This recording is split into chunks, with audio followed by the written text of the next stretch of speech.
अरे आपको अपना घर दिखा रहा था। पर्ल्स इंफ्रास्ट्रक्चर, हम जानते हैं कि घर अरमान, उम्मीदों और सपनों का बना होता है, तभी तो हम घर बनाते हैं, जिंदगियां बनाते हैं। अक्षय, बाथरूम कब धोगे? आज संडे है ना।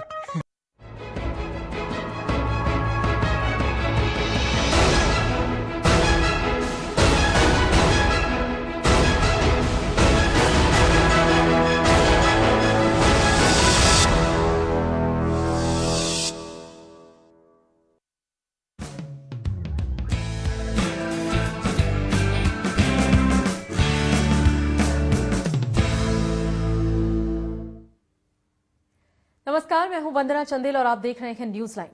भारतीय संसद पर हमले के दोषी अफजल गुरु को फांसी दिए जाने के बाद निंदा करने और उसके बाद उसके शव को उसके परिवार को सौंपे जाने की मांग करने वाले प्रस्ताव के पाकिस्तानी संसद की नेशनल असेंबली में पास हो जाने का जवाब देते हुए भारतीय संसद ने भी पाकिस्तान के खिलाफ आम राय से एक प्रस्ताव पारित किया, जिसमें पाकिस्तान के प्रस्ताव को खारिज कर दिया गया है और पाकिस्तान से ऐसी हरकत न करने के लिए कहा भी गया है।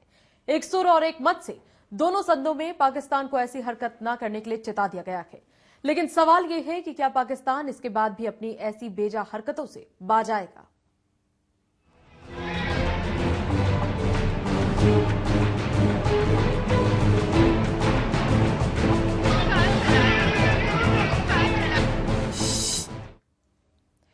अब हम आपको दो ऐसी तस्वीर दिखाएंगे जिन्हें देखकर आप बहुत कुछ समझ जाएंगे। जहां एक तस्वीर पाकिस्तान की नेशनल असेंबली की, जिसमें एक दिन पहले संसद हमले के आरोपी अफजल गुरु की फांसी पर मानव अधिकार का हवाला देते हुए निंदा प्रस्ताव पास किया गया। वहीं दूसरी तस्वीर भारतीय संसद की, जिसने पाकिस्तान को उसकी हद में रहने की ताकीद दी है। ये दो तस्वीरें आज न्यूज़9 का सबसे बड़ा मुद्दा है। यही आज सवाल है, इन्हीं के जवाब तलाशने की इस एक घंटे में हम कोशिश करेंगे। आखिरकार कब सुधरेगा पाक अपनी नापाक हरकतों से?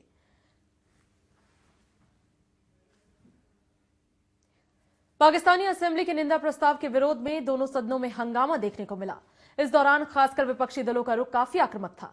इसके बाद सर्वसम्मति से लोकसभा में एक निंदा प्रस्ताव पास किया गया, जिसमें पाकिस्तान को भारत के अंदरूनी मामलों में हस्तक्षेप न करने की नसीहत दी गई।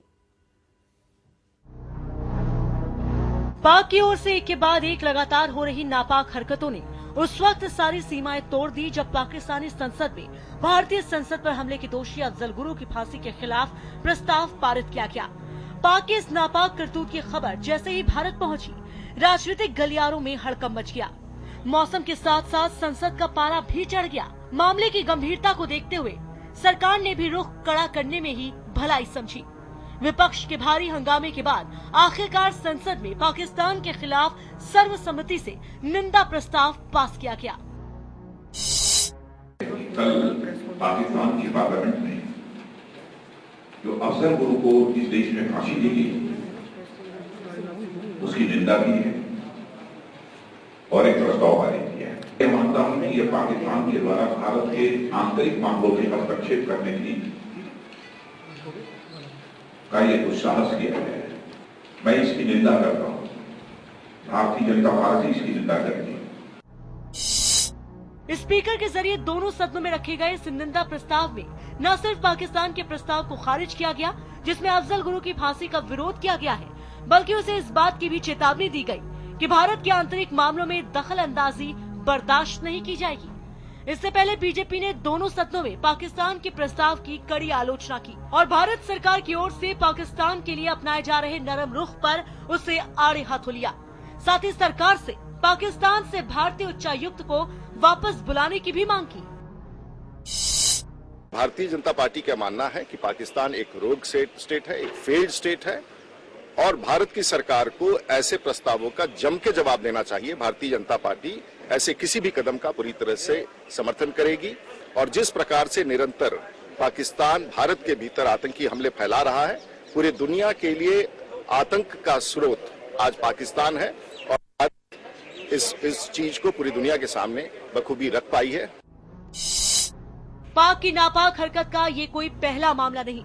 इससे पहले भी ऐसे कई मामले सामने आए हैं जिन्होंने उसके नापाक इरादों को जाहिर किया। हालांकि वो अलग बात है कि भारत की तरफ से कभी भी कोई कड़ा कदम नहीं उठाया गया, उल्टा हर बार शांति का संदेश ही दिया गया, जिसका खामियाजा भी समय समय पर देश को भुगतना पड़ता है। बहरहाल इस घटना ने एक बार फिर पाकिस्तान को कटघरे मिलाकर खड़ा कर दिया है, जो एक तरफ तो आतंकवाद से लड़ने की बात करता है तो दूसरी ओर आतंकियों के फांसी के खिलाफ अपनी संसद में प्रस्ताव पारित करता है। News desk, channel one news. Bharat के आंतरिक मामलों से जुड़े होने के बावजूद एक प्रस्ताव पाक की संसद में पास होता है। उस प्रस्ताव को लेकर वहां पर भी सहमति होती है और बड़ी सर्वसम्मति से वो इस प्रस्ताव को पास कर देते हैं। भारत ने सोचा क्यों ना इसका जवाब दिया जाए, क्योंकि विपक्ष अक्सर ऐसे मुद्दों को भुनाने में लगा रहता है। विपक्ष ने कहा कि भाई ऐसा क्यों कि भारत सरकार ऐसी चीजों का रिप्लाई नहीं करती, अपना आक्रामक रवैया नहीं दिखाती, वो अटैकिंग अपनी जो पॉलिसी है उसे नहीं अपनाती, हमें भी कुछ करना चाहिए। और ऐसे में भारत सरकार को ख्याल आया कि क्यों ना भारत की संसद में भी निंदा प्रस्ताव पारित कर दिया जाए। सर्वसम्मति से ये पारित भी हो गया। लेकिन वाकई में इसके कोई मायने हैं या फिर ये क्या है? पाकिस्तान कुछ करता है, आप उसकी बराबरी करने की कोशिश कर रहे हैं, आप ये कहकर लोगों को सेटिस्फाई कर रहे हैं कि हमने भी एक जवाब दिया, हमने भी निंदा प्रस्ताव दे दिया, या वाकई में इसके कुछ मतलब है या नहीं? यही बताने के लिए हमारे साथ एक बहुत होनहार पैनल है। इस वक्त हमारे साथ फजल इमाम मलिक साहब हैं, जो कि वरिष्ठ पत्रकार हैं, राजनीतिक विश्लेषक हैं। स्वागत है आपका। सुबोध मिश्रा जी हमारे साथ हैं, वरिष्ठ पत्रकार भी हैं और ऐसे मामलों पर अच्छी खासी जानकारी रखते हैं। आपका भी मिश्रा जी बहुत बहुत स्वागत। बीजेपी नेता श्याम जाजू जी इस वक्त हमारे साथ हैं। श्याम जी, आपका भी बहुत बहुत स्वागत है। आपसे आज काफी मुझे लगता है चर्चा, खासतौर पर मुझे आपसे ही पूछना होगा। प्रोग्राम की शुरुआत आपसे ही करते हैं। बहुत ये डिससेटिस्फैक्शन दिखाता है अक्सर विपक्ष, चाहे वो बीजेपी हो, चाहे वो एनडीए के दूसरे दल हो, चाहे वो लेफ्ट पार्टीज हो, कि सरकार, यूपीए सरकार कभी इन चीजों को लेकर बड़े अटैकिंग मोड में नहीं नजर आई है। वो हमेशा डिफेंसिव हो जाती है और कई चीजों में शायद शांत और खामोश भी रही है। ऐसे भी उस पर आप रुके हैं। आपको लगता है कि निंदा प्रस्ताव सदन में पारित करा लाना ये काफी है? सब लोग सहमत हो गए कि हाँ, पाकिस्तान के खिलाफ एक निंदा प्रस्ताव लाइए, हम लोग सब एग्री हैं, ये काफी है आपकी नजर में? बेसिकली ये बड़ी दुख की बात है कि पाकिस्तान अपने इनिशिएटिव से हमारे खिलाफ, हमारे देश के अंतर्गत मामले पर कोई प्रस्ताव पारित करता है, एक मत से करता है, जो उनका काम नहीं है, और उसके बाद उसको जवाब देने का हमें यहां पर लड़ाई करके, विपक्ष के रूप में रोल करके यहां मनाना पड़ता है। यह बड़ी दुख की बात है। आजादी के बाद तक से लेकर आज तक जब जब अपने पड़ोसी देश पाकिस्तान के बारे में रवैया अपनाने की बात आई, तो अपने देश ने बड़ा ढुलमुल रवैया अपनाया है, और उसका नतीजा यह हुआ है कि इतनी इस प्रकार की हरकत पाकिस्तान कर सकता है। 5 दिन पहले उनके प्राइम मिनिस्टर यहां शांति और अमन का पैगाम देने वाले अजमेर शरीफ दरगाह पर जियारत करने आते हैं, और 5 दिन बाद जाने के बाद एक आतंकी का इस प्रकार का वो समर्थन करते हैं, और भारत को मानवाधिकार की बात पाकिस्तान सिखाए। इसके इतनी हास्यास्पद बात दूसरी कौन सी हो सकती है? बहुत सही कहा आपने, बहुत सही कहा। सुबोध मिश्रा जी, सरकार ये पाकिस्तान का डबल स्टैंडर्ड है क्या? पहले आप जियारत करने आते हैं, आपके पीएम यहाँ आते हैं, हम इसको को रिलेट नहीं कर रहे हैं। आप इसको डबल स्टैंडर्ड क्यों कह रहे हैं? जी, पाकिस्तान के जो प्रधानमंत्री आए थे, उनने ये बताया कि उससे पहले आपको मालूम बॉर्डर पे एक सैनिक का सर काट लिया गया था। जी। और वो उसको लेके विवाद हुआ था, और भी उनके साथ इसी तरीके के मसले चल रहे थे। उसके बावजूद वो यहाँ आए, और यहाँ आके जो है आपके विदेश मंत्री ने उनका खैर मकदम किया। हाँ, उनका स्वागत किया।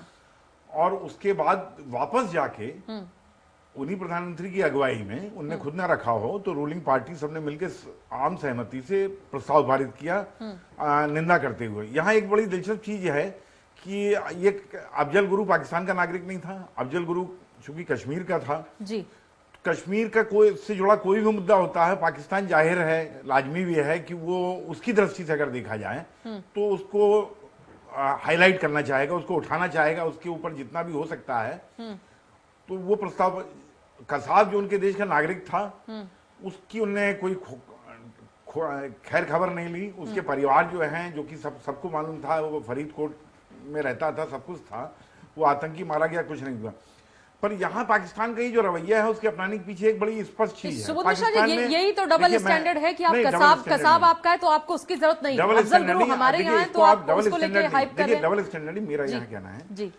पाकिस्तान में 2 महीने बाद चुनाव होने, और पाकिस्तान की सरकार ने जो ये काम किया है वो बड़ी सोच समझ के, पाकिस्तान पक्ष हो विपक्ष हो, हर आदमी वहां के मतदाता की सोच जो है उसके खिलाफ तो नहीं जाएगा।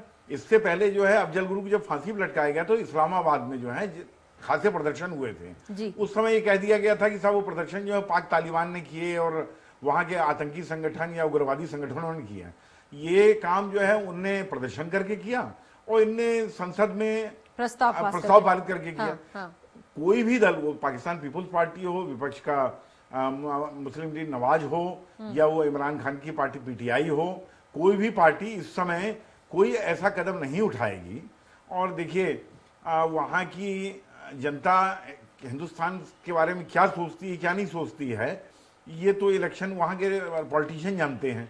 जैसे हिंदुस्तान की जनता का भी रवैया जो है, जैसे पाकिस्तान के खिलाफ सख्त कदम उठाने की बात आती है तो जाहिर तौर पे मतदाताओं को भी ध्यान में रखा जाता है कि मतदाताओं की सोच क्या है। और वहाँ तुरंत चुनाव होने 2 महीने में, तो उनका इस तरीके का प्रस्ताव पास करने से मेरे कोई आश्चर्य नहीं हुआ। दूसरी चीज यह है कि आपका ये कहना है कि हम लोगों का ढुलमुल खाली पाकिस्तान का बात है नहीं है। आप देखिए इटली वाला मामला अभी आया, उनके राजनयिक ने यहाँ पे, हम लोग जो हैं हमारा जो अहिंसा की जो सोच है, हमारा दृष्टिकोण है, वो कहीं ना कहीं हमें भीरू कायरता, हमारी अहिंसा जो है हमें भीरू और कायर बना रही है। मैं ये नहीं कह रहा हूं कि आप हमला करेंगे, पर कहीं तो आप कहीं कुछ तो आपको जवाब देना होगा। हाँ, कुछ तो लोग हों जो बिल्कुल बिल्कुल। फजल जी भी इस वक्त हमारे साथ हैं। फजल जी क्या कहेंगे आप? निंदा प्रस्ताव यहाँ पे पास कर देते हैं, वो लोग वहां पे हमारे इंटरनल मैटर में कुछ अपना हस्तक्षेप जता के देते हैं, ये उकसाना है क्या? बार बार वो उकसाता है पाकिस्तान भारत को, ये बात ज्यादा सच है या भारत उसके आगे असहायक है कि उसे उकसाने का मौका देता है? लेकिन तब भी आप भारत को देखिए कि किसी भी बात से मुझे नहीं लगता कि वो बहुत ज्यादा वाकई में उकसाने के बाद भी उन्हें कुछ रिएक्ट करते हो। फौजियों का सिर काट कर ले जाना ये अपने आप में बड़ी बात थी। हालांकि कई बार जो जानकार हैं वो ये भी कहते हैं कि नहीं, ऐसा सिर्फ पाकिस्तानियों ने हिंदुस्तान के साथ नहीं किया, हिंदुस्तानियों ने भी उनके साथ किया होगा। तमाम चीजें आपको लगता है कि ये उकसाना बार बार जारी है, इसका क्या रीजन आप देखते हैं? पाक की नापाक हरकत है ये या भारत की कमजोरी है ये? नहीं, देखिए इसको पूरे जो दोनों देशों की जो राजनीतिक स्थिति उस पर भी पूरी व्यापक तौर पर देखना होगा। पाकिस्तान में अफजल गुरु की फांसी को लेकर जिस तरह से सवाल उठते रहे, सुबोध जी ने जिसका इशारा किया, वहाँ कई संगठनों ने इसका विरोध किया था। लेकिन ऐसा पहली बार हुआ जबकि नेशनल असेंबली में किसी ये अफजल गुरु की फांसी की निंदा का प्रस्ताव पास किया, प्रस्ताव रखा गया और इसे ध्वनि मत से पारित किया गया। वो जमात इस्लामी के मौलाना फजलुर रहमान ने इस प्रस्ताव को रखा था। अच्छी बात ये रही कि कम से कम जो अब तक पाकिस्तान ये कहता रहा है कि हम आतंकवादी मामलों में शामिल नहीं रहे, भारत में जो आतंकवादी गतिविधियां नहीं होती रही उसमें पाकिस्तान का कोई रोल नहीं है। लेकिन इस पूरे मामले के जब वो अफजल गुरु की फांसी पे निंदा प्रस्ताव पास करता है तो वो अपने आप सवालों के घेरे में खड़ा हो गया, क्योंकि उस पर अब वो ये नहीं कह सकता है कि मुझ पे आतंकवादी होने का तोहमत लगाया जा रहा है। दूसरी तरफ अभी ये देखना बाकी है कि अंतर्राष्ट्रीय बिरादरी खामोश क्यों? अंतर्राष्ट्रीय बिरादरी ने अभी तक इस पर कोई रिएक्शन नहीं दिया। जब याद कीजिए कि जब संसद पे हमला हुआ था तो दोनों देशों के बीच तलवारें तन गई थी, तलवारें तन नहीं बल्कि म्यानों से बाहर आ गई थी, सीमा पे फौज को तैनात कर दिया गया था। लेकिन अंतर्राष्ट्रीय बिरादरी के दबाव की वजह से भारत ने कोई बड़ा कदम नहीं उठाया। आज वो पश्चिमी देश जो है वो इस पर खामोश है। ये बहुत बड़ा सवाल है कि आखिर वो क्यों खामोश है। आखिर जिस तरह से पाकिस्तान ने किया, पाकिस्तान में जो नेशनल असेंबली में एक जो प्रस्ताव पास किया, इससे शह किसे मिलेगी? सबसे बड़ा सवाल ये है। और दूसरी बात यह है कि पाकिस्तान ने संसदीय मर्यादाओं के साथ साथ यहाँ के जो डिप्लोमेटिक मर्यादा है उसका भी हनन किया है। इस पे ध्यान देने की बात। बिल्कुल। श्याम जाजू जी, जैसा कि आपने सुबोध मिश्रा जी को भी सुना और बहुत एक मुद्दे की बात यहाँ पे फजल साहब ने भी कह दी, ऐसा लगता है कि राजनीतिक चीजों से ही हर फैसला, हर चीज प्रभावित होती है, चाहे वो आपकी फॉरेन पॉलिसी हो या आपका इंटरनल बिहेवियर हो गवर्नमेंट का, लोगों के साथ, लोगों का जो भी उनकी शिकायतें करना है। क्या आपको लगता है कि यूपीए सरकार में पिछले 8 सालों में तो बहुत से धमाके हुए, बहुत से अटैक हुए और कई बार बहुत नजदीक पहुंची है इन्वेस्टिगेटिव एजेंसियां इस फैक्ट के कि कहीं ना कहीं इनका जो पोषक है वो पाकिस्तान ही रहा था, लेकिन सरकार की तरफ से मुंहतोड़ जवाब कभी देखने को मिला नहीं। तो क्या लगता है आपको, सरकार भी वही कर रही है, पनाह देने का मौका दे रही है पाकिस्तान को? आप एक बार में ऐसा जवाब क्यों नहीं दे देते कि ये कोशिशें बार बार ना हो? मैं आपको कहना चाहता हूं, मुंबई धमाके के बाद 1 दर्जन दस्तावेज हमने उनको दिए, 12 कागज उनको दिए और सब बातें प्रूव होने के बाद भी पाकिस्तान ने उस पर सकारात्मक रवैया नहीं अपनाया। वहां पर दिन दहाड़े जैश ए मोहम्मद, लश्कर ए तैयबा के लोग घूम रहे हैं। हाफिज सईद जो भारत के मास्टरमाइंड है इस सब प्रकार के हमले करने वाले, बम स्फोट करने वाले हाफिज सईद, जकीउर रहमान लखवी, ये भारत को धमकियां देते वहां पर घूम रहे हैं। पाकिस्तान सरकार उस पर कुछ कार्रवाई नहीं कर रही है। इस प्रकार का रवैया अपनाकर वो पड़ोसी देश से मानवाधिकार की और हमारे से अच्छा व्यवहार रखने की इच्छा रखते हैं। मैं तो उस हमारे जो अजमेर शरीफ के दरगाह के नायक उनको मैं सलाम करना चाहता हूं कि उन्होंने उनकी जियारत करने के लिए मना किया। भाई आना है तो आओ, आप नमस्कार करके जाओ, पर आपको हम वो प्रोटोकॉल नहीं दे सकते। वो हिम्मत इस देश की सरकार की नहीं है। इस देश के परराष्ट्र मंत्री उनको प्रोटोकॉल, उनको शिष्टाचार देते हैं और वो हमें इस प्रकार की ट्रीटमेंट देते हैं। मुझे ऐसा लगता है कि अपने सरकार का ये दुर्मुख रवैया यूपीए सरकार का। श्याम जाजू जी, अगर कल को हमारे प्रधानमंत्री ननकाना साहब जाएंगे, ठीक है कि बहुत तनाव हमारे देशों में है, दोनों देशों के बीच है, वो एक अलग मुद्दा है। प्रोटोकॉल एक चीज होती है और प्रोटोकॉल आप फिर कहिए कि हम अपने ये जो कूटनीतिक रिश्ते उसको तोड़ ले, सबसे पहले इस पे बात कीजिए तो फिर प्रोटोकॉल का सवाल नहीं होगा। हम उनको जियारत करने के लिए मना नहीं कर रहे।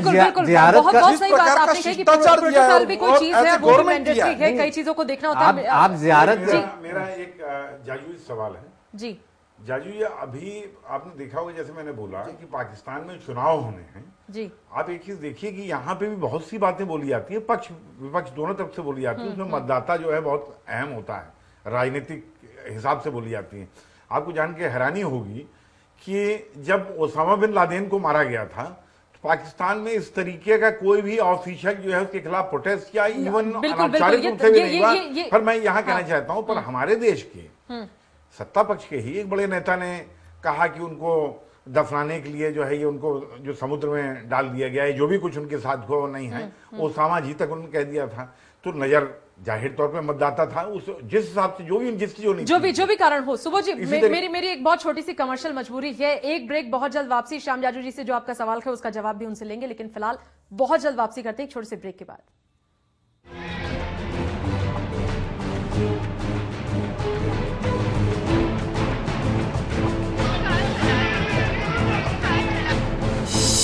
तीन लाख तक अधिग्रहण की 1 एकड़ की राशि थी, किसानों के लिए धरती की ये कीमत जरा सी थी। भूपेंद्र सिंह हुड्डा ने इसे 72 लाख तक बढ़ा दिया। 33 साल तक दे रॉयल्टी, किसान शिखर पे चढ़ा दिया। 33 साल तक देकर रॉयल्टी, किसान शिखर पे चढ़ा दिया। वर्तमान हरियाणा सरकार के आने से पहले किसान भाइयों की जमीन का अधिग्रहण कौड़ियों के भाव लगभग 2 से 3 लाख रुपए प्रति एकड़ के हिसाब से किया जाता था। माननीय मुख्यमंत्री श्री भूपेंद्र सिंह हुड्डा ने पूरे प्रदेश में जमीनों के न्यूनतम फ्लोर रेट निर्धारित किए और प्रदेश में कुल 6 जोन बनाए गए, जिसके अनुसार प्रदेश के किसानों को भूमि अधिग्रहण के बदले 21,60,000 से लेकर 72 लाख रुपए तक प्रति एकड़ मुआवजे के रूप में मिल रहे हैं। इतना ही नहीं, किसानों को मुआवजे के साथ साथ 21,000 रुपए प्रति एकड़ हर साल 33 सालों तक रॉयल्टी भी मिलेगी, जिसमें 750 रुपए प्रति वर्ष की बढ़ोतरी भी होगी। और यदि किसान की भूमि का SEZ और टेक्नोलॉजी पार्क के लिए अधिग्रहण किया जाएगा तो रॉयल्टी की राशि 42,000 रुपए प्रति एकड़ 33 सालों तक मिलेगी, जिसमें 1,500 रुपए की प्रति वर्ष बढ़ोतरी होगी। विकास की प्रक्रिया में किसानों को भागीदार बनाने के लिए अब हमने लैंड पूलिंग जैसी अनूठी स्कीम बनाई है। इस स्कीम में यह इंतजाम किया गया है कि जिस किसान की भूमि का अधिग्रहण होता है वह या तो मुआवजा ले सकता है या मुआवजे की एवज में विकसित भूमि ले सकता है। ऐसा घर आपने नहीं देखा होगा, संभाल के पोछा मारा अभी। आइए। ओ भाई साहब, ये देखिए हॉल, ये देखिए चिल्ड्रंस रूम, देखिए कितना बड़ा है। आपके बच्चे खेलते खेलते थक जाएंगे। हो गया, मजे ले लिए। आइए। और ये है बेडरूम, इसकी खिड़की से तारे दिखते हैं, तारे। आपको क्या लगा प्रॉपर्टी डीलर हुआ? अरे आपको अपना घर दिखा रहा था। पर्ल्स इंफ्रास्ट्रक्चर, हम जानते हैं कि घर अरमान, उम्मीदों और सपनों का बना होता है, तभी तो हम घर बनाते हैं, जिंदगियां बनाते हैं। अक्षय, बाथरूम कब धोगे? आज संडे है ना। गन्ने के दामों के बारे में बात कहूँ मैं खास, अपने कार्यकाल में गन्ने का दाम चढ़ा दिया आकाश। भूपेंद्र सिंह हुड्डा ने, भूपेंद्र सिंह हुड्डा ने, भूपेंद्र सिंह हुड्डा ने, भूपेंद्र सिंह हुड्डा ने। जहां पिछली सरकार ने 6 वर्षों के शासनकाल के दौरान गन्ने के दामों में केवल 22 रुपए प्रति क्विंटल की बढ़ोतरी की थी, वहीं हुड्डा सरकार ने अपने कार्यकाल के दौरान गन्ने के दामों में 159 रुपए की बढ़ोतरी कर इसे 276 रुपए प्रति क्विंटल तक पहुंचा दिया, जो देश में सर्वाधिक में से एक है। मुख्यमंत्री चौधरी भूपेंद्र सिंह हुड्डा ने चालू वित्त वर्ष में एक साथ 45 रुपए प्रति क्विंटल की वृद्धि की, जो देश में सर्वाधिक है।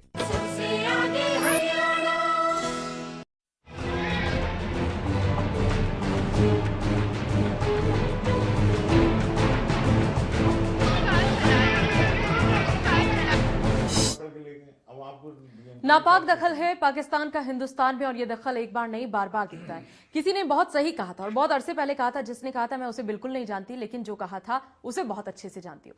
किसी ने कहा कि निंदक नियरे राखिए, निंदकों को अपने पास रखिए क्योंकि वो आपको समय समय पे करेक्ट करते हैं, लेकिन दुश्मन को नियर रख लीजिए। ये नियर अंग्रेजी वाला है, ऐसा तो नहीं कहा था। और खास करके जब आपका दुश्मन आपके पड़ोस में बसा हो तो ये आपका दुर्भाग्य है कि आप कितना भी चाहें, आपको चीजों को मोड़कर थोड़ा डिप्लोमेटिक तरीके से, थोड़ा कुटिल तरीके से, आपको जैसे भी चाहे उसे हैंडल करना होगा, क्योंकि अल्टीमेटली वो आपका पड़ोसी है। और जब पड़ोसी दुश्मन बन जाए तो सोचिए कितना बड़ा खतरा हो सकता है। हमारे राजनेता इस खतरे को बेहतर महसूस कर रहे हैं और हर बार उन्हें ऐसा लगता है कि शायद भारत की जो सरकार है, इंडियन जो गवर्नमेंट है, उसकी मंशा नहीं है, नियति नहीं है, वो नहीं चाहती कि वाकई में एक कड़ा मैसेज जाए, एक सख्त संदेश जाए, और तभी वो अपना ढुलबुल रवैया बार बार दिखाती आई है। और यही वजह है कि अब इंटरनेशनल कम्युनिटी भी इस बात को समझने लगी कि इंडिया को थोड़ा सा भी प्रेशराइज किया जाए या कुछ भी किया जाए तो वो बहुत जल्द जवाब देने को तैयार नहीं होती। साबिर अली जेडीयू से नेता हैं, उनसे इसी मुद्दे पर खास बातचीत की हमारे संवाददाता आसिफ इकबाल ने। क्या कुछ कहा आप खुद सुनिए। सदनों से निंदा प्रस्ताव पास हुआ। ये माना जा रहा है कि पाकिस्तान को उसकी भाषा में जवाब दिया गया। इस मसले में बात करने के लिए हमारे साथ जेडीयू के वरिष्ठ सांसद साबिर अली साहब हैं। सीधे इनसे पूछ लेते हैं, साबिर साहब क्या है ये निंदा प्रस्ताव? मैं समझता हूँ कि ये बहुत अच्छा कदम है और ये जवाब जाना चाहिए। मैं तो समझता हूँ कि पाकिस्तान को जवाब क्या, साथ साथ में इटली को भी जवाब देना चाहिए। पूरे देश, पूरी दुनिया ये समझे कि हिंदुस्तान अब किसी तरह की अपनी अपमान सहने को तैयार नहीं है। हमारी ताकत लोगों को समझ में आनी चाहिए और मैं इसकी सराहना करता हूँ। क्या लगता है कि जिस तरीके से अभी हाल में माहौल बदले हैं, जो भारत और पाकिस्तान के बीच जो रिश्तों में खटास आई है, इससे नहीं लगता कि अब वो रिश्ते और भी बढ़ेंगे, दूरियां और भी बढ़ेंगी? देखिए, सवाल रिश्ते दूरियां बढ़ जाएं जितनी बढ़नी हो, लेकिन कोई ऐसी बात जो हमारे देश के मान सम्मान पे आता हो वो बर्दाश्त किसी कीमत पे नहीं।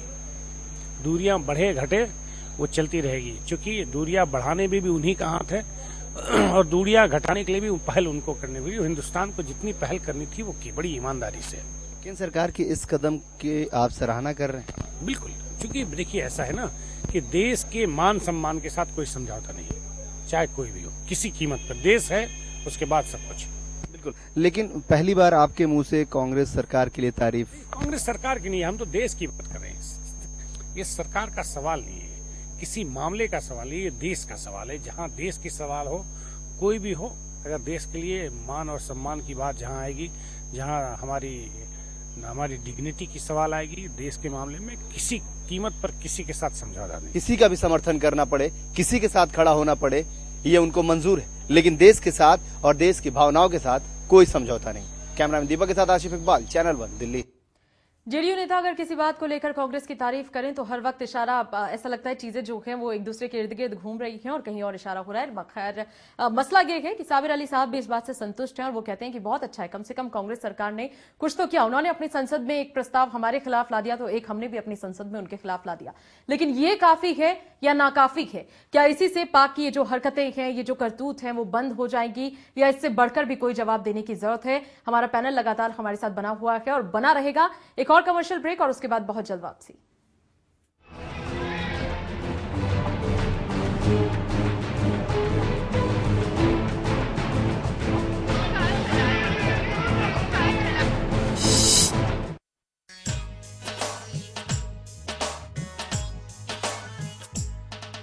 विकास की झड़ी लगी, विकास की झड़ी, हुड्डा ने लगा दी है विकास की झड़ी। विकास की झड़ी लगी, विकास की झड़ी, हुड्डा ने लगा दी है विकास की झड़ी। भूपेंद्र सिंह ने जन जन का कल्याण किया, आधुनिक हरियाणा का निर्माण किया। आधुनिक हरियाणा का निर्माण किया। आधुनिक हरियाणा का निर्माण किया। जो हरियाणा प्रति व्यक्ति रेस में 14वें नंबर पे था हिंदुस्तान में 2005 में, आज हिंदुस्तान में वो नंबर 1 पर है।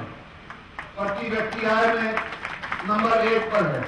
गेहूं की उत्पादकता में नंबर 1 पर है। सरसों की उत्पादकता में नंबर 1 पर है।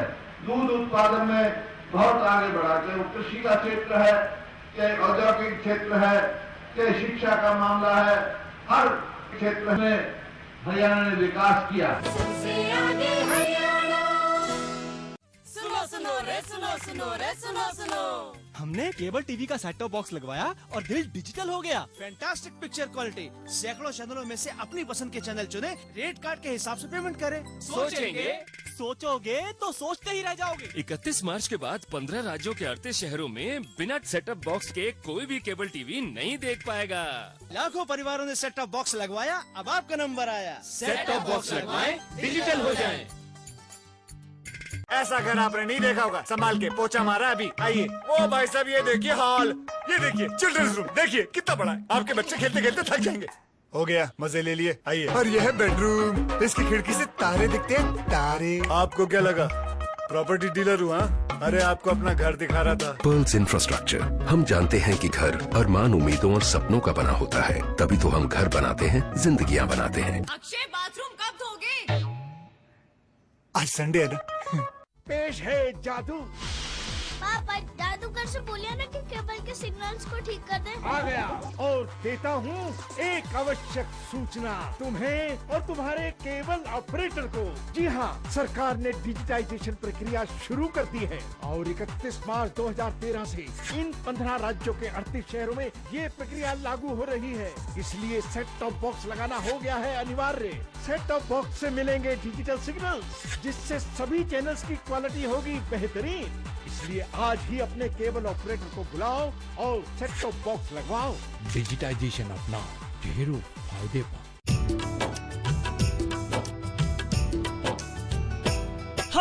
बिजली समस्या के बारे में हुड्डा ने किया विचार। 40 साल में लगा न पाई जो पिछली सरकार। हुड्डा ने लगा दिया थर्मल अपने कार्यकाल में 4 रे भैया, थर्मल लगा दिए 4 कार्यकाल में 4 रे भैया, थर्मल लगा दिए 4। बिजली किसी भी प्रदेश के विकास की धुरी है। जहां तक प्रदेश में बिजली उत्पादन का सवाल है, वर्ष 1966 से लेकर फरवरी 2005 तक 40 वर्षों के दौरान हरियाणा में बिजली का उत्पादन सिर्फ 1587 मेगावाट ही था। श्री भूपेंद्र सिंह हुड्डा ने मार्च 2005 में मुख्यमंत्री का पदभार संभालते ही प्रदेश में लगभग 5000 मेगावाट बिजली और पैदा करने का लक्ष्य रखा और इस पर तेजी से काम शुरू किया। प्रदेश में वर्तमान सरकार के कार्यकाल के दौरान अब तक 3712.8 मेगावाट बिजली उत्पादन में अतिरिक्त बढ़ोतरी हुई है, जिनमें 600 मेगावाट यमुनानगर में, 1200 मेगावाट खेदड़ हिसार में, 1500 मेगावाट झाड़ली में और 1320 मेगावाट खानपुर में शामिल हैं। पूर्ववर्ती सरकार के कार्यकाल के दौरान जुलाई 1999 से फरवरी 2005 तक बिजली उत्पादन में केवल 724.4 मेगावाट की वृद्धि हुई थी, जबकि वर्तमान सरकार के कार्यकाल के दौरान अब तक 3712.8 मेगावाट बिजली का उत्पादन करके 3 गुना से भी अधिक की बढ़ोतरी की गई है। प्रदेश में इसके अतिरिक्त 250 मेगावाट बिजली अक्षय ऊर्जा से भी मिलेगी। अब हरियाणा में बिजली का कुल उत्पादन 5300 मेगावाट हो गया है।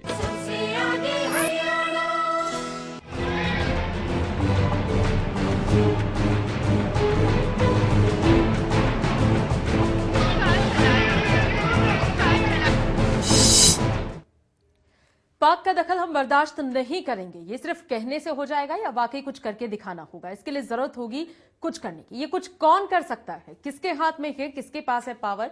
हमारी सरकार के पास। लेकिन सरकार करती नहीं करती, क्यों नहीं करती, कैसे नहीं करती, करेगी तो कब करेगी? ऐसे तमाम सवाल अक्सर आपके और हमारे जहन में आते हैं और हम अक्सर इंतजार करते रहते हैं, देखते हैं कि कब वो वक्त आए जब कुछ हो। फिलहाल तो हमारी सरकार ने एक सराहनीय कदम उठाया है, कम से कम निंदा प्रस्ताव पारित करने तक वो पहुंची। ये अलग बात है कि उसकी भी देखा देखी उन्हें पाकिस्तान से करनी पड़ी। फिलहाल हमारे साथ श्याम जाजू जी बीजेपी के लीडर हैं, बहुत कुछ हमें जानकारी दे सकते हैं इस मसले पर। सुबोध मिश्रा जी हैं हमारे साथ, वरिष्ठ पत्रकार हैं। फजल इमाम मलिक साहब हैं, राजनीतिक विश्लेषक हैं और बहुत कुछ इन चीजों में क्या मसला होता है, एक्चुअल में ये सारी चीजें राजनीति से इंस्पायर हैं, प्रेरित हैं, कैसे ये चीजें होती हैं वो हमें बता सकते हैं। सुबोध जी, ब्रेक से पहले आप एक सवाल जानना चाह रहे थे श्याम जाजू जी से, मैं चाहूंगी आप पूछ लें पहले। नहीं, मैं ये जानना चाहता था और जो मेरा सोचना ये है कि खाली पाकिस्तान वाला जैसे ये है, ये खाली पाकिस्तान का नहीं है। अभी हाल में आपने देखा कि श्रीलंका के साथ भी कुछ ऐसी स्थिति आई, कुछ इटली के साथ भी आई और हमारा इतिहास बताता है एक्चुअली क्या है कि हम जो हमारी सॉफ्ट पैडलिंग है, जिसे हम ये कहते हैं कि जिसे अगर आप असंसदीय भाषा में कहें तो ये लचर भीरू कायराना जो हमारी सोच है वो पूरी हमारी एक्चुअली पूरी साइकी ही इस तरीके की हो गई है। हम उसी तरीके से सोचते हैं। इसका आपको एक उदाहरण देता हूं कि अगर कोई देश, जिससे आपका मतलब नहीं, अगर किसी तीसरे देश के खिलाफ सख्त कदम उठाता है तो सबसे ज्यादा असहज आप हो जाते हैं। अमेरिका ने अगर आतंकियों के खिलाफ या किसी देश के खिलाफ उन्होंने कदम उठाया तो अगर आप मौका ढूंढते हैं कि किस तरीके से उसको जो है सॉफ्ट स्टेट आपकी जो है वो दुनिया को ये समझ में आ गया है कि ये सॉफ्ट स्टेट है। चाइना के साथ ऐसा क्यों नहीं होता है भाई? चीन के लोग हैं, चीन के साथ ऐसा क्यों नहीं होता है? यही पूछ लेते हैं श्याम जाजू जी, क्यों भारत के साथ ऐसा क्यों होता है? क्या मैं एक बात और कहना चाहूंगा, हाँ, इसमें सरकार का कोई फर्क नहीं पड़ता है। हाँ, वो सरकार एनडीए की हो, यूपीए की हो, ये अच्छा कि आपने ये कह दिया। मैं नहीं क्या, मैं बोलता हूँ जब एनडीए वाली बात थी तो आपको मालूम है जिस तरीके का आज तक उन पर आरोप लगता है, या वो उनके समय ही संसद में मतलब कोई भी सरकार को। लेकिन सुबोध जी अफजल गुरु और कसाब को फांसी देकर भारत ने सॉफ्ट स्टेट का थोड़ा सा तो अपने जो तोड़ने की कोशिश की है। नहीं सॉफ्ट वो मुझे लगता है कि श्याम जाजू जी को मौका देना चाहिए। जी कहिए आप। सभी राजनीतिक शक्तियां एकत्रित होकर कुछ मसले देश के हल होने चाहिए। हर देश को अपनी लड़ाई खुद लड़नी पड़ती है। ओसामा बिन लादेन के विषय में अमेरिका ने बता दिया, किसी भी देश ने उस पर ऑब्जेक्शन नहीं उठाया, मानवाधिकार का सवाल नहीं आया, क्योंकि सशक्त राष्ट्रों से लोग ये बात नहीं करते। पर जब भारत कोई कदम उठाता है तो उसको ये सब कंपल्शन लागू होते हैं, क्योंकि हमारी सरकार ने अपने देश की ताकत को आकलन कम किया है। आजादी के बाद 65 में हो, 71 में हो, कारगिल के युद्ध में हो, जब जब मौका आया तो भारत ने अपने को प्रूव किया है। We have prove our mettle. पर देश की राजनीतिक लड़ाई करने वाले स्ट्रेटेजिस्ट लोग जो बैठे हैं वो अपना देश या सत्ता और राजनीति के ऊपर है, और इस प्रकार का कॉम्प्रोमाइज देश के स्वाभिमान से, आत्मसम्मान से जुड़कर नहीं होगा। इस विषय में एकत्रित नहीं आते। आज का भी रेजोल्यूशन पारित करने के लिए हमें लड़ना पड़ता है। बांग्लादेशी इन्फिल्ट्रेटर्स के विषय में हमें लड़ाई करनी पड़ती है। ये जो मामला है, इसलिए मुझे ऐसा लगता है कि राजनीतिक लड़ाई के ऊपर कुछ देश के स्वाभिमान के, देश में के अस्मिता के विषय है, उसमें सबको एकत्रित आना चाहिए, और उसमें किसी की राजनीति हम चलने नहीं देंगे। इस प्रकार का मैसेज एक देने की जरूरत है। जब जब मौका आया हमारी पार्टी ने इसमें पहल की है और हम आगे करते रहेंगे। जी सुबोध मिश्रा जी कुछ कहना चाह रहे हैं? जाजू जी, मैं ये एक चीज मैंने जब पहले भी आपसे बोला था, पिछले अभी आप कुछ हाल के समय के 4-6 महीने के हाथ से छोड़ दीजिए, अदरवाइज पाकिस्तान से आपके रिश्ते काफी सुधर रहे थे। पाकिस्तान को MFN दर्जा आपको भारत को देना है, वहाँ पे प्रस्ताव जो है विचाराधीन है, और संबंध जो है मतलब यह है कि उतने खराब नहीं रह गए थे, बल्कि वीजा नियमों को शिथिल बनाने की बात हो रही थी। जैसा मैं कह रहा था, पाकिस्तान में चुनाव होने हैं और पाकिस्तान अभी ये खाली ये प्रस्ताव नहीं आया है। मेरे को ऐसा लगता है कि अभी मई तक जो है पाकिस्तान की तरफ से इस तरीके की कुछ और भी आपको हरकतें जो हैं, गतिविधियां होती नजर आएंगी। रही बात कि हमें इस पर क्या कदम उठाना चाहिए, तो मैं ये आपसे जानना चाहता हूं कि आप क्या सोचते हैं कि इस मामले पे जो है निंदा प्रस्ताव के अलावा और क्या कदम उठाया जा सकता है? लड़ाई आप नहीं लड़ सकते, लड़ाई लड़ने की स्थिति आज का जो माहौल है उसमें है ही नहीं, ये विकल्प ही नहीं है हमारे लिए। लड़ाई तो बहुत एक्सट्रीम है। संबंध जो है आप परमानेंट जो है संबंध जो है समाप्त, मतलब ये है कि उस पर भी विराम नहीं लगा सकते, क्योंकि इस तरीके के वाकये होते रहते हैं, उस पर विराम नहीं लगाया। मैं आपसे जानना चाहता हूं, मेरा आपसे सवाल ये है कि आप क्या सोचते हैं कि क्या करना चाहिए? जाजू जी, मैं आपसे मेरा पूछ रहा है कि आप हमें क्या कदम और उठाना चाहिए? पाकिस्तान में जो आतंकवादी प्रशिक्षण केंद्र खुले हैं, खुले आम भारत में जो आतंकवाद पनप रहा है, इसके सब मूल जड़ वहां पर पाकिस्तान में है। आज तक पाकिस्तान ये कबूल करने को तैयार नहीं। अपना देश का कसाब पकड़ा जाता है, उसका शव उनको नहीं चाहिए, उससे उनका कोई रिश्ता वो बताएंगे नहीं। और हमारे देश के, हमारे नागरिक का जो भी हमने न्यायोचित कदम उठाया है उसके बारे में वो ऑब्जेक्शन उठाएंगे। भारत क्या इतना आसान, इतना हल्का देश है? कोई भी आए और हमें टपली मारे और हमारी मजाक करे, हम भी कानून से चलने वाले हैं। श्याम जाजू जी, आप बार बार जब भारत में आतंकवाद की बात कह रहे हैं तो आतंकवादी गतिविधियों में कुछ और लोग भी पकड़े गए हैं, मुसलमानों के अलावा भी। माफ करेंगे मुझे, मैं टोक रहा हूँ बीच में। उनका ताल्लुक भी क्या पाकिस्तान से है? जो साध्वी प्रज्ञा वगैरह पकड़ी गई, साध्वी प्रज्ञा भी इसलिए इस मसले को और उस मसले को बहुत जोड़ के नहीं देखना चाहिए। दूसरी बात जो कहना चाहे साबिर अली हो या आप बोल रहे हैं, जेडीयू की सरकार बिहार में है, वो पाकिस्तान सरकार से और पाकिस्तान के संसदों से सर्टिफिकेट लेके आती है, चूंकि वहां उन्हें चुनाव लड़ना है, मुसलमानों का वोट हासिल करना है, नीतीश कुमार को, वो वहां से सर्टिफिकेट लेके आती है और अखबारों में छपवाती है, विज्ञापन देती है कि पाकिस्तान के इमरान खान ने हमें बहुत बेहतर सरकार माना, विकास की चीजें मानी। तो आप यही तो हमारा विरोध है, मुसलमानों के वोट के राजनीति के लिए। हाँ, तो आप इस प्रकार के आप रोल लेंगे देश के हित के विरोध, तो ये आप वहां आपकी ये नहीं चलेगा, ये कोई बर्दाश्त नहीं करेगा। तो वही कह रहे हो श्याम जाजू जी, इसलिए कोई भी पार्टी हो और किसी आतंकवाद का हम समर्थन नहीं करते। फजल जी ने कहा कि आप मुसलमानों की वोट की, जहां जैसे आप कह रहे हैं, मेरा कहना है कुछ कदम ऐसे भी उठाए जाते हैं जहां हिंदू के वोट के लिए आप कुछ ऐसा एक्शन होगा जो आप नहीं भी चाहते होंगे। तो इसलिए ये तो राजनीति, मैंने आपसे बोला कि पाकिस्तान में जो मेरे को नजर आता है, क्योंकि पाकिस्तान को भी मालूम है कि वो लड़ाई झंझट से, आतंकवाद से, इस तरीके से स्थिति ठीक नहीं होगी, उसको व्यापारिक रिश्ते और आपसे सुधारने पड़ेंगे। उनके आर्थिक हालात जैसी आपकी है उससे बहुत ज्यादा खस्ताहाल पाकिस्तान है। और पाकिस्तान में एक चीज पे एक तरीके से मौन आम सहमति है कि बिजनेस जो है इंडिया के साथ करना है। जहां तक मेरा सूचना ये है कि अभी जो भी कदम पाकिस्तान की तरफ से उठाया जा रहा है वो वहां के चुनाव को ध्यान में रख के उठाया जा रहा है।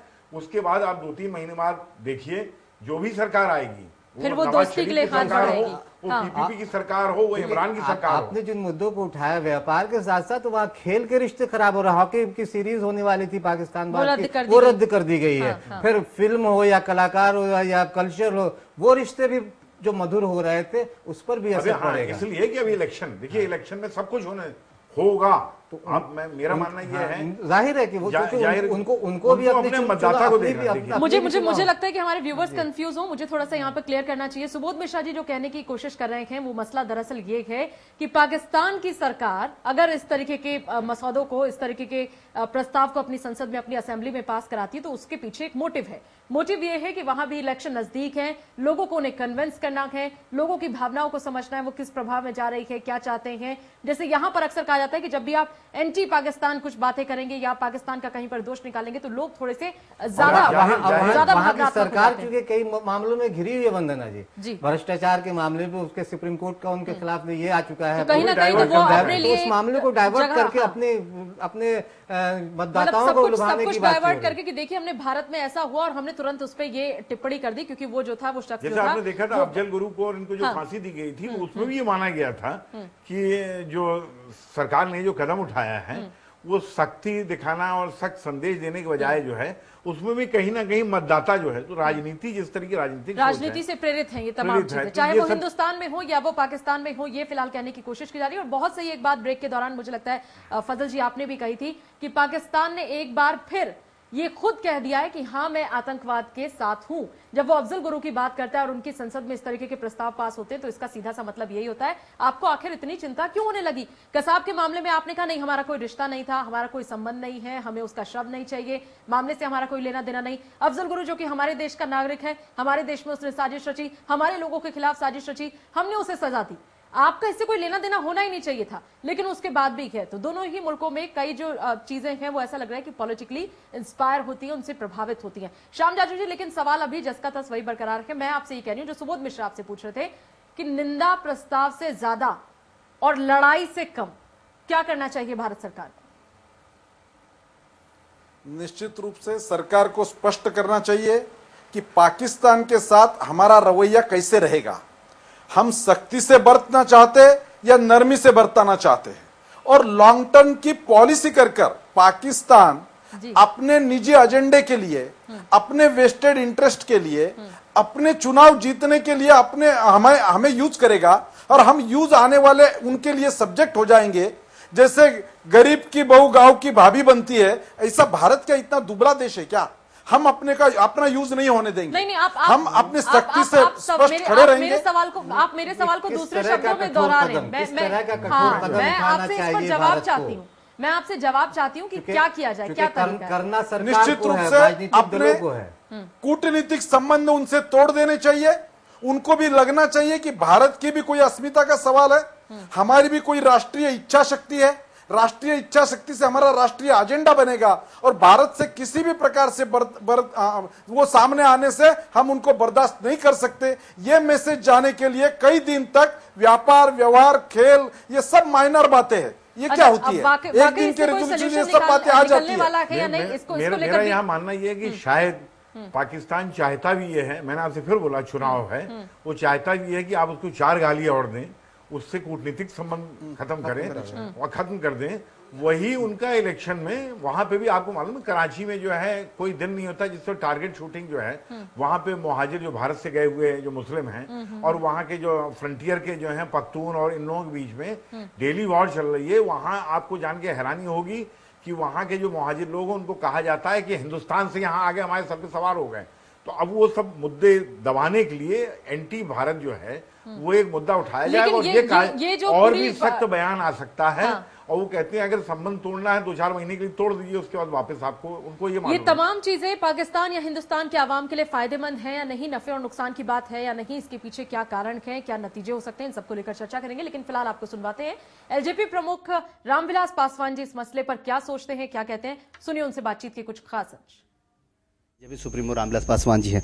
आज जिस तरीके से निंदा प्रस्ताव पारित हुआ, क्या मानते हैं कि अब रिश्तों में क्या नई कवायद? नहीं, भारत और पाकिस्तान का रिश्ता ये पाकिस्तान के ऊपर में निर्भर करता है कि पाकिस्तान मान लेते हैं कि जो हिंदुस्तान का एक सॉवरेन कंट्री है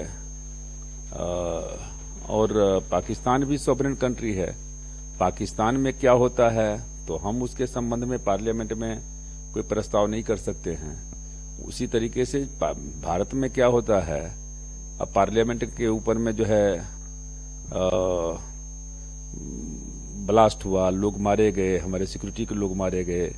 अब उसके जो एक्यूज्ड हैं उनके खिलाफ में कोर्ट ने फैसला दिया, उस फैसला के आधार पर सजा हुई, फांसी दी गई। अब उसके संबंध में जो है पहले से ही यहाँ लोगों के दिमाग में है कि भाई ये जो घटनाएं घटती है उसमें पाकिस्तान का हाथ रहता है। तो उस परिस्थिति में मान लेते हैं कि वहां पर संसद में प्रस्ताव पास करना और कंडेम करना यहाँ के जुडिशरी को या राष्ट्रपति को कि ये गलत है, तो वो किसी भी देश के लिए ठीक नहीं है। पाकिस्तान को पाकिस्तान के तरीके से, हमको नहीं मालूम है पाकिस्तान के तरीके से किस तरह कहा जाता है, लेकिन जो हिंदुस्तान का तरीका है, पार्लियामेंट का तरीका है, उस तरीके से उनको कह दिया गया है। रिश्तों की बात कर रहे हैं कि रिश्ते, हमारा जो तरीका है हमने उस तरीके को अमल किया है, वो सामने वाला क्या करता है उससे कोई फर्क नहीं पड़ने वाला। कैमरा दीपक के साथ आशिफ इकबाल, चैनल 1 दिल्ली। तो आपने सुना रामविलास पासवान को क्या कहते हैं वो, और वाकई में सब मुझे लगता है इस मसले पर एकमत है। पड़ोसी पड़ोस में रहे तो बड़ा अच्छा लगता है। पड़ोस में आप कभी उसके यहाँ चाय पीकर आ जाए और कभी वो आपके घर आकर चाय पी ले तो और बहुत बढ़िया बात है। एक टेबल के आर पार बैठ के बड़ी सहजता से आप लोगों की कुछ बातचीत हो जाए, कुछ गॉसिप्स हो जाए तो आप बड़ा अच्छा महसूस करते होंगे। लेकिन पड़ोसी बार बार, हर बार, कुछ दिन के बाद, फिर कुछ दिन के बाद आपके घर में दखल देने लगे, आपके घर की हर एक चीज पर नुक्ताचीनी करने लगे, कई बार अपने घर में बैठकर आपके घर की बुराइयां करें और कई बार आपके घर को मोहल्ले में बदनाम कर दें, कैसा लगेगा? बिल्कुल ऐसा इस वक्त हर एक हिंदुस्तानी महसूस करता है पाकिस्तान के बारे में, जो पड़ोस में होने के बावजूद हमारे घर में जरूरत से ज्यादा दखल दे रहा है। लेकिन ये दखल अंदाजी बंद कैसे होगी? क्या कूटनीतिक रिश्ते खत्म करने से, क्या बातचीत बंद कर देने से, क्या व्यापार बंद कर देने से, समझौता जो है जो दोनों देशों के बीच है उन सभी चीजों को मना कर देने से कुछ हल निकलने वाला है या नहीं? फजल इमाम मलिक साहब, कोई हल है, कोई सोल्यूशन है जैसा श्याम जाजू साहब कह रहे हैं कि ऐसा कर देना चाहिए? नहीं, देखिए सबसे पहले तो हम आपके सवाल के जवाब से मैं हिना रब्बानी खान, वहाँ की विदेश मंत्री, उनका बयान आया था बीच में कि पिछले 60 सालों से जो हमारे यहाँ तल्ख रिश्ते हैं उसको मैं सुधारना चाहती हूँ। लेकिन वो जब नेशनल असेंबली में प्रस्ताव पेश किया जाता है इसका विरोध नहीं करती। उन्होंने ये भी बयान दिया था कि दोनों देशों के घरेलू राजनीतिक हालात ऐसे हैं जिसकी वजह से इस तरह की चीज़ें हो रही हैं, हम लोगों के रिश्ते सुधर नहीं पा रहे हैं। लेकिन जब वो इस तरह की बयान देती हैं और जब ये बात करती हैं कि हम अपने पुरानी जो तलखियाँ उसको भुलाना चाहते हैं, तो क्या इस तरह का जब वो काम करेंगी तो क्या पुरानी तलखी कम होगी? वो किसको ये संदेश देना चाह रही हैं? जाहिर है कि जब नेशनल असेंबली में इस तरह की घटना होगी तो जिसे संदेश देना चाह रही हैं वो बहुत गलत है। लेकिन दूसरी तरफ ये है कि कूटनीतिक रिश्ते, हमारे जो सवाल आपने पूछा, कूटनीतिक रिश्ते श्याम जाजू बंद कर देना चाहिए, ये तो करना सरकार को है, सरकार और पूरी राजनीतिक दलों को करना है। इस पे गंभीर भाजपा का बयान भी आया है, राजनाथ सिंह का ये बयान आया है कि रिश्ते इसी पे कि थोड़ा कम करना चाहिए। उन्होंने बंद करने की बात नहीं की। तो जाहिर है कि भाजपा का ये आधिकारिक बयान श्याम जाजू जी ने नहीं कहा। श्याम जाजू जी कह रहे हैं, चूंकि टीवी चैनल पे बहस हो रही है कि बंद, उन्होंने कहा कि थोड़े कम करने चाहिए। तो ये थोड़े कम कितने करने चाहिए, क्या करने चाहिए सरकार को इसके साथ, लेकिन इसका आने वाले दिनों पे किस तरह का प्रभाव पड़ेगा इस पर भी बहुत विचार विमर्श करने की जरूरत है, क्योंकि बहरहाल है तो वो पड़ोसी। और एक बात और वंदना जो मैं कहना चाहता हूं कि क्या ये सिर्फ एक इत्तेफाक है या कुछ और, कि एक दिन पहले कश्मीर में आतंकवादी घटना होती है, आतंकवादी हमला होता है, और ठीक दूसरे दिन नेशनल असेंबली में अफजल गुरु को लेकर प्रस्ताव पास होता है। ये इत्तेफाक है या एक सोची समझी साजिश? इत्तेफाक तो फजल इमाम मलिक साहब, पर्सनली मैं कहूं तो मुझे तो बिल्कुल इत्तेफाक नहीं लग रहा, क्योंकि आप भी इन चीजों को बेहतर जानते हैं कि चीजें किस तरीके से चैनलाइज होती हैं, मोबिलाइज होती हैं, और फिर उनको कैसे क्या रंग दिया जाता है। मैं सुबोध मिश्रा जी आपसे ये जानना चाह रही हूँ कि जो रिश्तों को कुछ हद तक कम करने की बात है, क्या दोनों ही मुल्कों में से, हिंदुस्तान या पाकिस्तान की मैं बात करूं, क्या हमें नुकसान होगा अगर पाकिस्तान के साथ इस तरीके के रिश्ते खत्म कर दिए जाएं? देखिए, आज की दुनिया जो है वो व्यापार की दुनिया है। इस बात को समझ लेना चाहिए कि झगड़े से ज्यादा दूसरे तरीके से झगड़ा किया जाता है वो व्यापार का है, और हर आदमी कोशिश करता है कि उसका माल दूसरी जगह बिके, उसका ये हो। और भारत चूंकि ये है कि एक तेजी से विकसित होता है वो देश है, उसको अपने बाजार की जरूरत है। हमारी साझा संस्कृति है, बहुत सी चीजें यहाँ की वो वहाँ पे भी इस्तेमाल होती हैं। वहाँ के लोग को भी जरूरत है कि वो भारत के साथ अपने व्यापारिक रिश्ते ठीक करें। मेरा मानना यह है कि वहाँ जो नया एक युवा वर्ग हो रहा है, जो आगे आ रहा है, वो आपके साथ संबंध सुधारना चाहता है। हिंदुस्तान में भी एक वर्ग है, उसे व्यापारिक सोच वाला कह लीजिए, या जो प्रोग्रेसिव टाइप का है, वो चाहता है। उसके पीछे कोई ये बात नहीं है। आर्थिक रूप से पाकिस्तान से आपके संबंध एक ही उसमें हो सकते हैं कि जैसे भारत की हमेशा कोशिश रही है और आगे कोशिश होगी, मैंने कहा पाकिस्तान की चुनाव हो जाने के बाद, कि जो विवाद के मुद्दे हैं, जैसे कश्मीर मुद्दा है, उसको ठंडी बस्ती में डाल के दूसरी लाइन पे जो है वो आप कदम आगे बढ़ाएं। तो मेरा मानना यह है कि कुछ संबंध कम क्या कर लेंगे आप, वो राजनयिक की जगह जो है आप ये कहें कि वो राजनयिक चला जाए, हम फुल डिप्लोमेटिक की जगह थोड़ा लेस कर देंगे।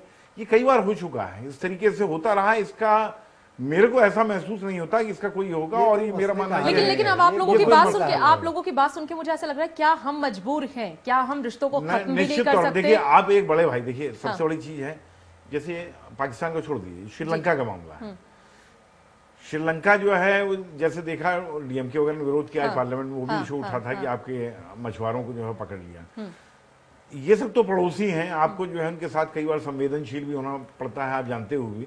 पर मैं तो जानना चाहता हूं कि जो हमारी सोच है वही कहीं ना कहीं, खाली सरकार की बात नहीं है, पूरे देश की जो सोच है वो कहीं में अगर बहुत सख्त शब्द इस्तेमाल करो, शिखंडी सोच नजर आने लगती है कई बार अगर उसको सोचो। जैसे सोमालिया के पायरेट्स होते हैं आपके, नहीं तो मतलब आप लोग इस बात से एग्री करेंगे ना, मजबूर है। श्याम जाजू जी, मैं आपसे चाहूंगी, क्या वाकई में हिंदुस्तान मजबूर है अपनी पॉलिसीज को लेकर, क्योंकि पाकिस्तान हमारा पड़ोसी है, क्योंकि हमारा ही कभी हिस्सा रहा है, दोनों की सोच, परिवेश, आवाम, बहुत सारी चीजें देखते हुए, व्यापारिक समझौते देखते हुए, एक दूसरे की जरूरत देखते हुए, क्या हम मजबूर है कड़े फैसले नहीं लेने के लिए? भारत बिल्कुल मजबूर नहीं है, पर भारत की इच्छा शक्ति, सत्ता चलाने वाले लोगों की विल पावर, राजनीतिक विल पावर, उसकी ज्यादा जरूरत है। वो रब्बानी वहां की विदेश मंत्री कहती है कि हमें रिश्ते बेहतर बनाने हैं, हमें भूतकाल भूलना है और वर्तमान सुधारना है। 100 चूहे खा के बिल्ली चली आज को, इस प्रकार की स्थिति है। भारत को यह मैसेज देने की जरूरत है, हम किसी को छेड़ेंगे नहीं, पर जो हमें छेड़ेंगे उनको छोड़ेंगे नहीं। इस प्रकार का एक दमदार मैसेज भारत जब तक नहीं देगा, पड़ोसी देश और पाकिस्तान जैसा नापाक देश हमारी हरकतों के कारण हमारा अपमान करता रहेगा। पूरे देश की जनता का यह संदेश और मैसेज अपनी भारत सरकार के माध्यम से जाना चाहिए कि भारत की अस्मिता से कोई खिलवाड़ नहीं सह सकता। हमारे राष्ट्रीय सम्मान से, आत्मसम्मान से बेहतर कोई बात नहीं है, हम कोई कॉम्प्रोमाइज नहीं कर सकते। ये देने की जरूरत है, ये देने की जरूरत है। और इस बीच में जो एक बात आपने कही मुझे बहुत पसंद आई, मुझे लगता है हमारे मेहमान भी यहाँ पर कि कोई किसी को हम नहीं छेड़ेंगे और किसी ने हमें छेड़ा तो हम छोड़ेंगे नहीं। ये तो बहुत सारे संदर्भों में मुझे लगता है लागू होता है। श्याम जी, आपने तो आपकी सरकार जब थी, आप सत्ता में थे, तो आपने आतंकवादियों को छोड़ दिया था। पूछेंगे ऐसा क्यों हुआ था। बिल्कुल फजल जी, आपका जो सवाल है बिल्कुल वाजिब है, बिल्कुल पूछेंगे, लेकिन उससे पहले जानते हैं कि इस पूरे मसले पर जिस पर हम लोग चर्चा किए जा रहे हैं, जिस पर ये डिस्कशन चल रहा है, बीजेपी के उपाध्यक्ष मुख्तार अब्बास नकवी साहब वो क्या कुछ सोचते हैं, फिलहाल वो आपको सुनवाते हैं। हमारे साथ हैं बीजेपी के वरिष्ठ नेता मुख्तार अब्बास नकवी। उनसे हम बात करेंगे आज संसद में पारित हुए पाकिस्तान के खिलाफ निंदा प्रस्ताव पर। मुख्तार जी, जो निंदा प्रस्ताव पारित किया है पाकिस्तान के खिलाफ, क्या यही काफी है? देखिए, पहली बात तो पाकिस्तान अमन की बात बदअमनी की मानसिकता से करता रहा है, और हम बात करते हैं अमन की, वो बात करता है आतंकवाद की। तो ये तो संभव नहीं हो सकता। एक अगर इस बीच के घटनाक्रम को आप देखें तो अफजल गुरु की फांसी के बाद, कसाब की फांसी के बाद जिस तरह का रिएक्शन पाकिस्तान में बैठे हुए आतंकवादियों का आया, और पाकिस्तान समर्थन जिन उग्रवादियों अलगाववादियों को कश्मीर में कर रहा है उनका आया, उससे एक बात बहुत साफ लग रही थी कि पाकिस्तान इस मुद्दे को लेकर के अपना शैतानी जो उसका रवैया है उसको बढ़ाएगा। लेकिन ये कभी नहीं दिखा था कि पाकिस्तान जो है वो प्रायोजित कर रहा है। ये सारे लोग जानते थे, ये सभी लोग जानते थे कि वहाँ पर पाकिस्तान में आतंकवाद की फैक्ट्री चल रही है, जहाँ से हर दिन आतंकवादियों का प्रोटेक्शन हो रहा है। लेकिन पाकिस्तान पहली बार बेनकाब हुआ है कि उसने एक देश की संसद, एक लोकतांत्रिक देश की संसद पर हमले के गुनाहगार के समर्थन में अपनी संसद में प्रस्ताव पास किया। मुख्तार जी, आपको क्या लगता है कि यूपीए सरकार की ढुलमुल नीति के कारण इस तरह के पाकिस्तान तेवर दिखा रहा है? हाँ, ये बात सही है। देखिए, अब यूपीए सरकार की ढुलमुल नीति का नतीजा है कि आज चाइना की बात आई है कि वो जो है वो हमारे जो सुरक्षा तंत्र है उससे जुड़े हुए कई दस्तावेजों को उसने हैक किया है।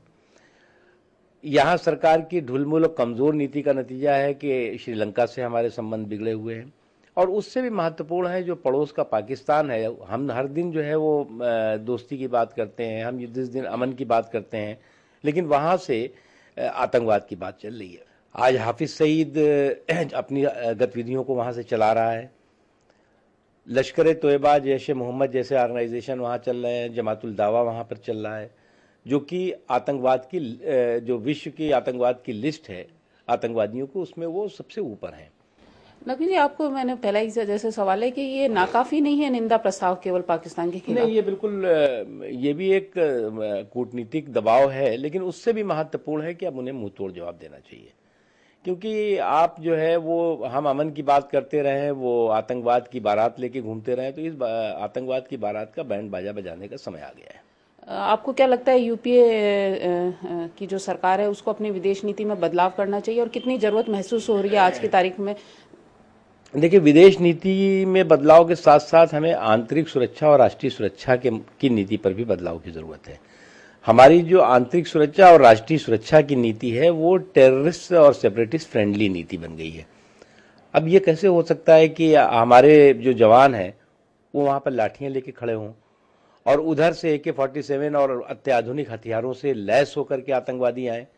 तो क्या उन आतंकवादियों का मुकाबला हमारे पैरामिलिट्री फोर्सेस के जवान लाठियों से करेंगे, डंडों से करेंगे? और होम मिनिस्टर कहते हैं कि साहब अमन के लिए लाठी और डंडा ही जरूरी है। अरे भाई, अमन की बात आप कर किससे रहे हो? जो ये वो देश है जो बदअमनी की मानसिकता से बात कर रहा है, जो आतंकवाद की मानसिकता से बात कर रहा है। धन्यवाद। मुख्तार अब्बास नकवी जी का कहना है कि विदेश नीति के साथ साथ सरकार को जो देश की आंतरिक सुरक्षा है उस मसले पर भी ध्यान देने की जरूरत है। कैमरामैन अरुण के साथ अग्निमा, चैनल 1 न्यूज। बहुत सही कहा मुख्तार अब्बास नकवी साहब ने, बहुत सही कहा। और मेरे ख्याल से उन्हें सुनने से पहले हम लोग फजल जी को सुन रहे थे, उनका एक सवाल है श्याम जादू जी से। जी फजल जी कहिए। श्याम जादू जी ने कहा कि किसी को हमने को छेड़ेगा नहीं तो छोड़ेंगे नहीं। मैंने ये कहा कि आपकी जब सरकार थी, एनडीए के शासनकाल में भी आपने आतंकवादियों को छोड़ दिया। तो आप नीतियां चूंकि सरकार बनाती है, और सरकारें चाहे वो एनडीए और यूपीए की, सुबोध जी ने पहले भी कहा, सारी सरकारें लगभग एक ही तरह की है। आप कहते हैं कि नीतियों में बदलाव, अटल जी भी लाहौर लेके गए थे, दोस्ती और अमन का पैगाम दिया था। तो इसलिए सरकार तो हमारी तरफ से या चाहती ही है, लेकिन अब उधर से जो रिएक्शन आता है, उधर से जो चीजें आती, तो छेड़ने और छोड़ने की बात तो सरकारें ही करती है, वो छेड़ती भी और छोड़ती भी है। जी, सही बात है। हाँ। कि अटल जी शांति और अमन का पैगाम लेकर वहां लाहौर में बस यात्रा लेकर गए थे, पर आगरा में आए हुए मुशर्रफ को वापस लौटाने का काम भी तो उन्होंने किया था। जब कश्मीर की चर्चा उन्होंने शुरू की तो ये चर्चा हम यहां पर नहीं होने देंगे, उल्टे हाथ मुशर्रफ को वापस जाना पड़ा।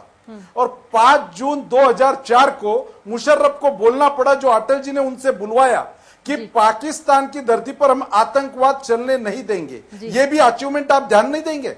कंधार का मामला पूरे एक पार्टी का मामला नहीं था, एनडीए का नहीं था, पूरी सरकार का था। देखिए, हम लोग रिएक्टिव हो गए। पाकिस्तान एक कदम उठाता, उसके बाद हम उसका जवाब देने की सोचते हैं। वो किसी भी, मेरा मानना यह है कि यहाँ जो पाकिस्तान में आपने देखा होगा पिछले काफी समय से, वहां का जो अल्पसंख्यक समुदाय है, शिया समुदाय है, उसके लोगों के खिलाफ जो है जम के, जिस तरीके से आपने देखा बम फोड़े जा रहे हैं, बड़ी संख्या में मारे जा रहे हैं, इस तरीके का निंदा प्रस्ताव आप भी कहिए। आप अगर ये है उस स्तर पे कि आप संसद में लाइए प्रस्ताव कि वहां पे मुहाजिरों का जो है उन लोगों के साथ अन्याय किया जा रहा है, और मुहाजिर जो हिंदुस्तान के रहने वाले हैं, हिंदुस्तान के रहने वाले यहाँ से वहां गए हैं, उनके साथ अन्याय हो रहा है, जिनकी जड़ें आज भी हिंदुस्तान से हैं, जिनकी जड़ें आज भी आप लखनऊ से लेकर पटना तक जिनकी जड़ें पाएंगे हिंदुस्तान के, हर उसमें पाएंगे। कुल मिलाकर आप सबको तो आप लोग एक्टिव क्यों नहीं रहते हैं? हाँ। आप लोग क्यों निंदा प्रस्ताव नहीं लाते हैं? आप रिएक्टिव हैं, एक्टिव नहीं है। ये लाते भारत की राजनीति और भारत की सरकार के बारे में कहा जा सकता है कि जब वहां से कुछ एक्शन होता है तो आप रिएक्शन करते हैं।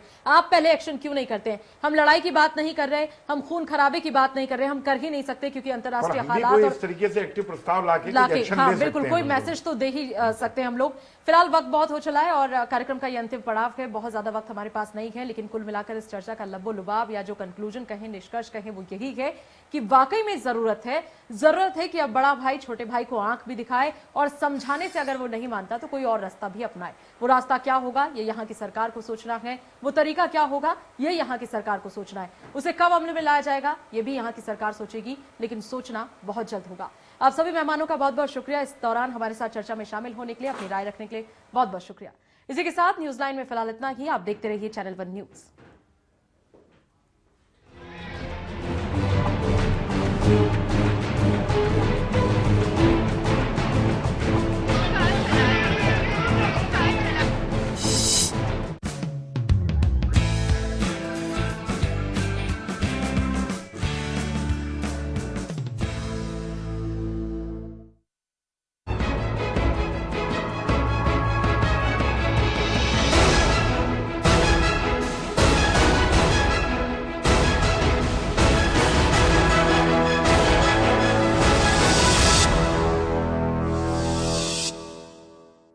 अगर आपने नहीं देखा होगा, संभाल के पोछा मारा अभी। आइए, ओ भाई साहब ये देखिए हॉल, ये देखिए चिल्ड्रंस रूम, देखिए कितना बड़ा है। आपके बच्चे खेलते खेलते थक जाएंगे। हो गया, मजे ले लिए। आइए, और ये है बेडरूम, इसकी खिड़की से तारे दिखते हैं, तारे।